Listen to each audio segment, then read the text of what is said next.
Waktu 1 sampai 3 bulan itu parah-parahnya sering di rumah tuh kayak tiba-tiba anfal, hilang sadar gitu. Cuma bisa bener-bener berbaring aja di bed. Kalau duduk aja itu harus dibantu sama ibu atau ayah di belakang buat menopang. Dulu pertama kali datang ke tempat saya itu pakai bed ya Mbak ya. Iya, karena Pakai bed karena nggak bisa sama sekali geraknya. ya terus sama di bagian siku-siku di tangan-tangan itu semuanya sakit. Jadi kalau buat gerak sedikit aja tuh sakit banget. Jadi nggak bisa, nggak Gitu kuat. ya. Assalamualaikum warahmatullahi wabarakatuh para pemirsa sekalian. Kembali berjumpa dengan Dr. Arif Nuruddin Official. Kali ini kita ada tayangan yang khusus ya. Kami mendatangi kediaman dari Mbak Novia. Nah, Noviana Argi.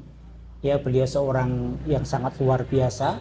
Dia adalah penyintas polimiositis ya, yang sudah mengalami penyakit ini sekitar 1 tahun ya, 1 tahun atau mungkin ya antara sekitar 1 tahun itu, dengan berbagai macam cobaan ujiannya. Dengan awalnya tidak bisa berjalan, lumpuh total, sekarang sudah alhamdulillah sudah sangat baik sekali perkembangannya.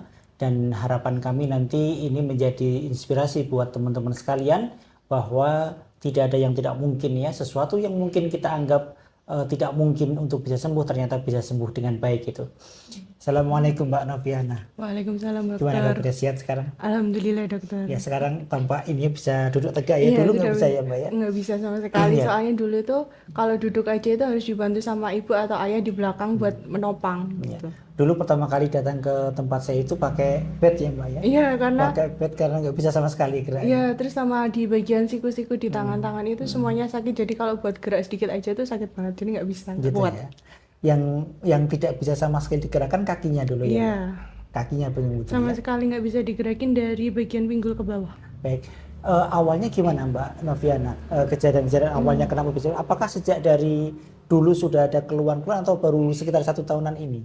Eh, Baru 1 tahunan ini aja. Soalnya dulu itu sama sekali nggak ada gejala. Awalnya itu cuma pulang dari Karang Taruna. Besok paginya itu kok jalannya agak beda. Kemudian 1 minggu itu kita periksa di dokter umum, terus akhirnya dirujuk ke untuk ketemu dokter saraf. Agak bedanya gimana waktu itu Agak Mbak? bedanya itu kayak jalannya yang kaki kanan tuh dari lutut ke bawah, itu tuh kayak rada pincang-pincang diseret gitu dok. Itu tiba-tiba kejadiannya ya? Iya, itu Tidak jatuh, tidak apa gitu enggak tidak ya? dalam 1 minggu tuh langsung perubahannya cepat banget, langsung nggak bisa dibuat berjalan. Terus ke dokter saraf? Terus di dokter saraf itu dikasih steroid, itu ada perbaikan, kan terus ikut fisioterapi, perbaikan udah bisa jalan normal, udah bisa latihan naik turun tangga. Nah setelah lebaran itu kena lagi kedua kaki dan itu tambah di bagian tangan, lengan-lengan itu semuanya sakit. Jadi lengan juga termasuk lemas juga? Bukan lemah sih dok, lebih kayak Sakit. sakitnya tuh Oh, kayak nyeri yang baik. bener-bener nusuk-nusuk gitu. Baik. Kalau yang di kaki itu lemas saja atau ada nyerinya Mbak? Kalau yang di kaki itu rasanya kayak lemah, berat, terus kayak kebas kesemutan gitu dok. Jadi tidak ada nyeri, tidak ada ya? Tidak ada. Baik. Ini pemirsa sekalian, ini adalah salah satu ciri khas dari polimiositis adalah dari kelemahan yang mungkin hampir sama nih dengan multiple sclerosis ya, dengan gangguan mielitis pada SLE. Tapi ini khusus ya. Polimiositisnya kemarin ditegakkan dengan pemeriksaan apa Mbak, waktu itu USG ya? Untuk ya pertamanya ANA-IF sama ANA profil, terus Ternyata. karena belum terlalu tegak di USG sama dokter saraf. Ya, jadi ini adalah salah satu contoh bahwa kadang-kadang dari anaprofil itu belum full blown itu artinya belum sampai keluar secara penuh ya autoantibodinya, jadi masih kelihatan normal gitu. Tapi kemudian dengan penunjang-penunjang yang lain tampak ada kalsifikasi di otot ya, dan ini ternyata yang menimbulkan terjadi kelemahan pada otot-otot ini gitu. Jadi terjadi polimiositis secara general gitu ya, karena ada plak-plak di situ yang secara anaprofil belum tampak dengan jelas gitu ya. Kemudian dari dokter saraf itu ceritanya gimana dibawa ke rumah sakit Muwardi itu Mbak? Awalnya tuh karena dari itu kan saya udah ganti dokter ke dokter dari yang pertama dokter itu tuh tidak ada perubahan, makin memburuk. Akhirnya tuh dirujuk ke Muwardi hari itu juga karena kondisinya makin berat, dimana nafas itu udah nggak bisa masuk, jadi cuma sampai sini aja. Oh, jadi nafasnya juga terganggu Iya, juga ya? sampai sini aja, rasanya kayak nyari dada tertekan gitu. Terus nggak bisa Hmm. masuk, dibantu oksigen, setelah itu baru dilakukan pemeriksaan lanjutan. Jadi termasuk ada keluhan sesak nafas juga ya Iya, waktu itu waktu ya. itu. Terus yang lain nyeri kepala Enggak, nggak kalau ada nyari ya. kepala nggak ada. Jadi nyeri kepala tidak ada, nyeri sendi tidak ada, Tidak hanya ada. ketika mau nafas agak berat gitu ya Iya, Mbak. sama detak jantungnya itu nggak normal, selalu di atas 100. Jadi yang terkait dengan otot maka akan terjadi kelainan nih ya. Mungkin pada saat bernafasnya berat karena ada pada diafragmanya itu ototnya mulai melemah juga gitu.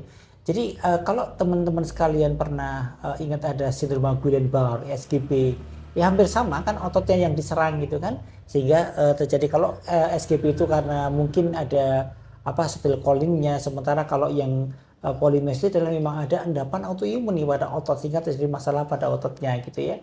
Ya, kemudian setelah di Muwardi diberikan obat-obat imunosupresan ya Mbak. Sekarang obat yang diminum apa ini saat ini Mbak? Saat ini Sandimun, Dok. Sandimun ya. Iya. Dulu pernah mencoba beberapa juga ya, ternyata yang Iya. paling cocok yang Sandimun itu Ya, ya Mbak ya. betul. Baik. Ya, menggunakan beberapa obat imunosupresan dan memang kaidahnya kan dicari yang paling pas karena masing-masing berbeda-beda nih antara satu orang dengan orang yang lain gitu ya. Ada yang cocok dengan Sandimun, ada yang cocok dengan mycophenolate ataupun yang lain gitu ya. Gimana rasanya pada awal-awal pengobatan di rumah sakit Muwardi itu, Mbak? Awal-awal di pengobatan Muadi itu sudah disuntik steroid juga.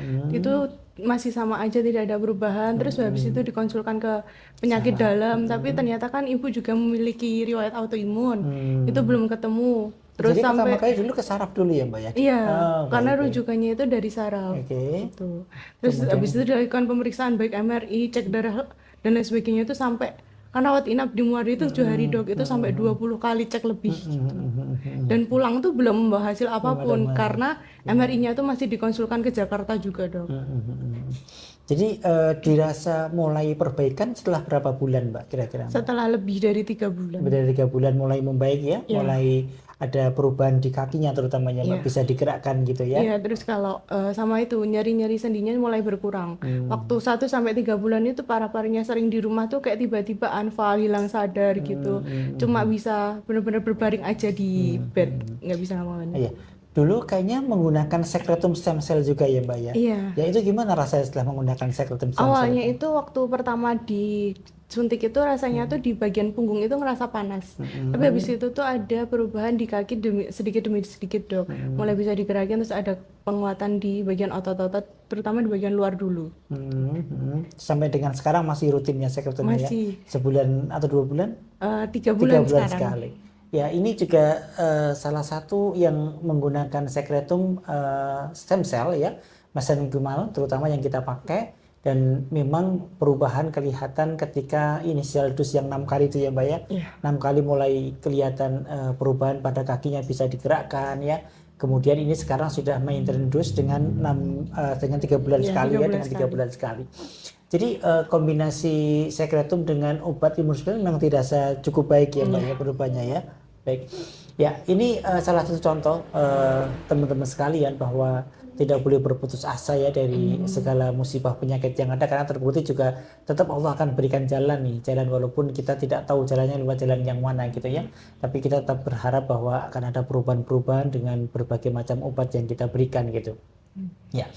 Mbak Novina, berarti sekarang aktivitasnya menjadi berhenti semua ya Mbak? Iya, betul, Dok. Sekarang cuti kuliah. Dulu kuliah ya? Iya, Dulu kuliah kuliah di mana? di Ngambil jurusan S1 manajemen. S1 manajemen. Sampai berapa semester Mbak? Harusnya ini sudah selesai, tapi kemarin cutinya di semester 6. Ya, wes sabar, insyaallah nanti setelah ini baik kita Amin. terus lagi ya. Jadi karena beberapa contoh bisa kok lanjutin kuliah lagi nanti setelah membaik gitu ya. Oke. Saudaranya berapa? Saudaranya 2, Dua ya. adik 2. Ada 2 ya. Ya, ini kita berharap nanti mudah-mudahan setelah ini, setelah sembuh bisa lanjutin kuliah lagi dan bisa hidup normal seperti biasa, karena memang setelah remisi itu tidak ada bedanya antara orang yang pasca autoimun dengan yang tidak, itu sama, karena contohnya juga cukup banyak dan itu menjadi inspirasi buat kita. Banyak yang sukses jadi mahasiswa, kemudian lulus ya jadi sarjana, kemudian bekerja di tempat yang baik, itu cukup banyak gitu ya. Mbak Noviana, mungkin terakhir apa saran-saran mungkin kepada teman-teman yang sama-sama penyintas autoimun supaya tetap segar, gimana? Silakan Mbak Noviana. Jangan pernah berputus asa, tetap percaya bahwa Allah itu ada dalam kesulitan kita. Ya, luar biasa sekali. Dan ini yang kami harapkan betul untuk teman-teman. Mudah-mudahan ini bisa menginspirasi ya, bahwa tidak ada yang tidak mungkin. Setiap kesulitan pasti akan ada kemudahan setelahnya gitu. Dan saya terima kasih sekali Mbak Noviana. Ya. Mudah-mudahan saya doakan cepat baik, Amin. cepat bisa aktivitas seperti sedia kala dan tidak ada bekas lagi untuk penyakitnya ini. Amin ya rabbal alamin. Terima kasih, mudah-mudahan inspirasi kami cukupkan. Assalamualaikum warahmatullahi wabarakatuh.